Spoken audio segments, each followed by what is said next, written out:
So guys, it really hasn't been that long since we've gotten our summer update, but it looks like Tesla is preparing to roll out another Grok update, bringing further improvements, expansion to other countries, and even the possibility of support for older vehicles. Just last week, Tesla rolled out its summer update version 2025.26, bringing Grok to vehicles across the US as a replacement for the older voice command system. Now, a week in, early reviews from owners have started to surface.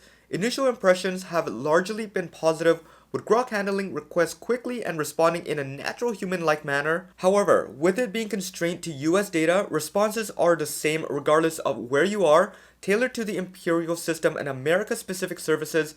This means that as an American driving into Mexico or Canada, Grok would not understand its geolocation and referring to the metric system, but it would continue to use it as if it's still in the US. This would then lead us into the expansion of Grok across the entire fleet. While Tesla is ready to launch Grok in various countries, there is currently restrictions and regulatory barriers stopping them from doing so. While Grok Mobile adheres to the general data protection laws, Grok in-car requires approval from specific vehicle compliance departments. Tesla is now prioritizing compliance for a swift rollout across many other countries, and the launch is imminent once everything is cleared. In addition to this, Tesla has been subtly hinting that Grok may be coming to older vehicles with Intel-based processors.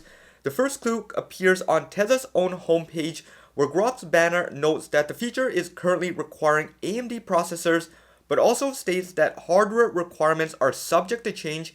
This wording alone clearly leaves the door open for the possibility of backwards compatibility in the coming months. Then, there's also Tesla's own FAQ page for Grok, further reinforcing this, stating that Grok may become available for additional Tesla vehicles with an over-the-air software update in the future.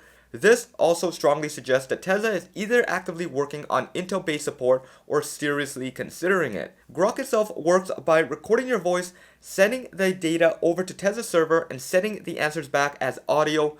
In other words, most of Tesla's processing is happening off-site. Elon also confirmed that since Grok runs server-side, most of the processing happens in the cloud. There shouldn't be a major barrier to bringing it to older vehicles unless the vehicle visual interface proves to be too demanding for Intel-based systems to handle. So at this point, it's not a question of if Grok will be coming to Intel-based Teslas, but when, and basing off of everything we've seen so far, it could possibly be rolling out to Intel-based processors in the next major release. Finally, as for the next major feature coming to Grok, Homar's blog posted on X requesting that Hey Grok be used as a wake word, automatically activating without having to touch any buttons. Elon quickly confirmed in a reply that this is already in development, is coming to vehicles very soon. Alright, so a few great confirmations coming directly from the Tesla website, from Grok and Elon himself. Everything great about Grok on your phones are going to be coming to the cars and even more. Aside from just the wake word, Hey Grok, there's going to be a lot of other functions joining into the cars as well. This is going to allow you to control things such as your HVAC, your seats, and ask it vehicle-specific questions such as your battery health and your tire pressure. There is an infinite amount of things you can ask the car, and it's able to look through the cameras and able to give you all the answers that you need. Now, in other news, more undocumented changes have been spotted in the latest 2025.20 update that improves upon the current available features. For additional safety, pin to drive feature now requires a pin to be entered every time, regardless if the vehicle access was granted through the remote start feature in the Tesla app. Previously, if you granted permission to start the vehicle, it would bypass the pin to drive security screen and allow the car to be shifted into drive.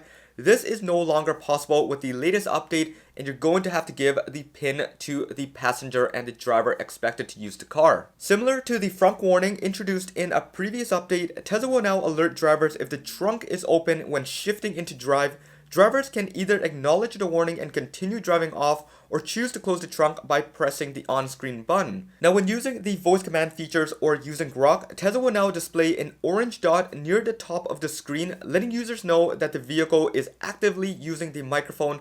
Tesla previously displayed the orange dot only when the vehicle was using the microphone to gather audio data for FSD. This has now been expanded to all other apps, and the details can be seen in the new privacy screen. Last but not least, the blind spot camera has now been improved. You can now view additional camera feeds simultaneously while the turn signal is active.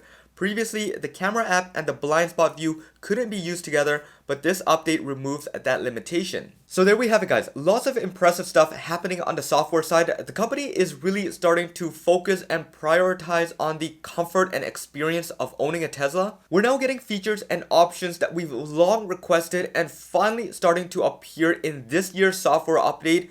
It looks like this is a 180 turn for Tesla, really making sure that the ownership experience is top notch every single time you order and get into a new car. Then Grok is going to be the ultimate game changer. This is going to enhance and change the entire experience of using a car. You hop in, complete hands-off experience, and this is where you'll be able to talk to your car, ask it anything, get it to do anything, pretty much from point A to point B without doing a single thing. Now, as for all the things we've talked about and when it will arrive, I am expecting it to come in the next major update in late August or early September. And if all things align, Tesla can flip the switch and see Grok available in all countries around the world by later this year. In regards to Grok and all the different languages around the world, in the latest software update, there has been codes hinting to all the languages preset.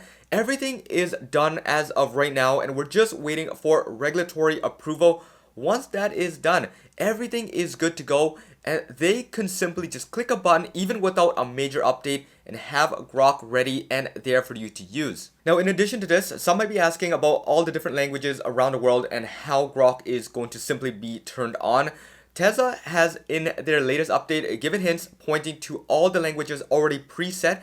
Everything is good to go at this point, and it's just a matter of government and regulatory approval. And given that it's just an AI, Grok is just similar as another chatbot out there, a little bit more advanced here. But at that point, there is no reason as why it wouldn't go through, and I think we're gonna get the green light very, very soon. And quite possibly, I do believe that it can arrive in the next couple of weeks if things get expedited properly and government sees that Grok is functioning well on your phone and there shouldn't be a problem functioning in your car. Anyways, I will continue to keep an eye out for everything that comes up. You guys know what to do. Hit that subscribe and that bell notification. Follow me on X at HeyJohnny8. You guys will see things over there. Things will be a lot more natural over there. And we can chat anytime or respond as quickly as possible. This should be it for this one. Hope you guys enjoyed it. This is John once again. Peace out.